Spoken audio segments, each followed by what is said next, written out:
Hi, my name's Alex and I'm 14. Yeah, I have type 1 diabetes and honestly I don't really think it affects me like how any other person. I live my life how any other person does. Yeah, definitely when I was first newly diagnosed, there was definitely more doctors that came in and home visits to make sure my parents were all right, we were getting settled, and my bloods weren't drastically spiking or dropping. And it was definitely the reassurance that they were honestly coming to check that we were okay and everything was settled. So I inject myself. Some people have like insulin pumps, but because I do a lot of sport, I don't really like that option. I inject myself insulin 4 times a day and that works for me. I like playing football in the garden with my brother, and then recently I joined a girls' team, so. Yeah, my coach is pretty good at taking me off the pitch when like my bloods are low, or if I don't feel right, he'll give me a breather. So one of my main sports is cricket, so I play county cricket, so a lot of my teammates and coaches also know that I have diabetes. Yeah, I mean, most of them know. It's not really something that comes up in conversation too much, but if they ask me about it, I'll just happily tell them it's not really a problem for me. They are also very good at like helping me sort out things when things aren't right. If you ask my mum, she'll often nag me about checking and stuff, but mostly it's just on my phone, which is quite handy at school when nobody else is allowed it.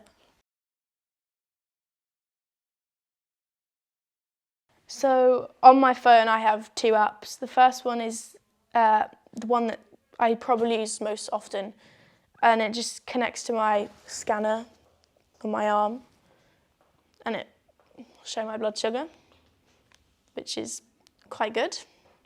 And the second one is just also one that I use quite often, and it is my carb counting app. So you can just plug the blood sugar into this and it'll come up with this and tell you if you need to correct or what my last bolus was. So obviously that was breakfast. I did 7 units. It's actually very nice, very handy. From a parent's point of view, these apps are actually quite helpful because you can link it to your parent's phone.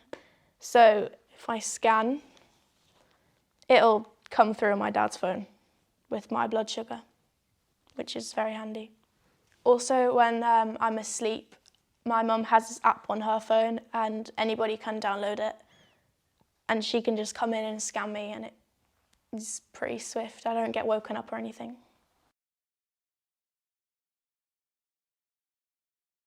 Not really, it all depends, because if my bloods are low, I'll be up for maybe 15, 20 minutes tops, but I'll be straight back into it. Not really, no. I would definitely say it was a bit of a change because being able to go from doing everything by myself to having basically someone follow me around to make sure my bloods aren't low or too high was definitely a change, but I got used to it, so now I'm pretty independent. My mum doesn't really do much apart from nag me sometimes. I probably gave my mum more of a hard time because she was up through the night checking me, make sure my bloods weren't low or high, they were in the zone, so. This is what I carry around with me on a day-to-day basis. My friends like to take the mick out of me for this little Myobetic every time I pull it out of my bag. So this is my injection pen with the insulin in it, which normally lasts a week and a half before it needs to be changed, which is fairly easy. You just get it in your prescription and slide it out, slide it back in. There we go. And then this is my sharps box. To be fair, I used to have a lot bigger one than this. It's probably a bit small, but it works for me because I only inject about 4 times a day. And you can get bigger ones, but this one fits in this bag perfectly, so I just use it. And then at the bottom of the bag, we have many needles. I'm actually very surprised that they're all brand new because normally I have the caps of them just in there because normally I just chuck them back in, clear them out at the end of the day. Everywhere. it comes with me. Apart from if I know I'm not going to eat, if I'm just going on a walk, I'll just bring my phone and glucose. But definitely over the years, this has condensed a lot. I used to, when I was in primary school, I used to bring a pencil case to school and just carry around a pencil case with me. So you wouldn't really know it's my diabetic bag because it'd be a pencil case. I don't really think so. Maybe I have a nighttime dose of insulin. Well, yeah, and it's different because if I've done heavy sport during the day, I'll maybe take less of that. So the next day my bloods aren't as low as they were the day before. I don't need as much help anymore, but definitely my friends and my parents play a big part because they are always helping me, like different situations. Well, they're always friendly. They always look for like ways to make it easier for me because it was their idea to switch onto my sensor instead of finger pricks. And for me, that was a big deal because I really don't like change. I refused it for months.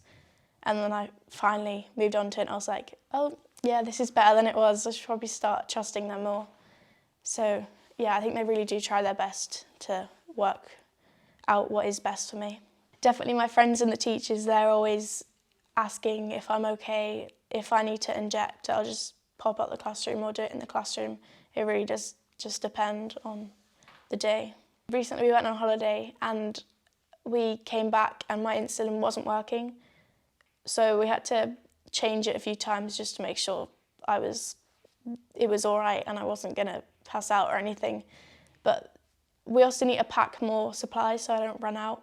And the heat and the cold affect my bloods differently, so I can normally a lot lower in the cold.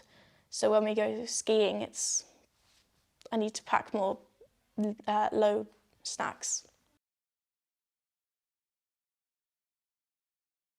Yeah, like sugary foods like Haribo, but often I need to stop myself from eating it as Haribo. I need to treat it as low blood sugar snacks instead of just eating it as Haribo, so I need to stop myself from doing that.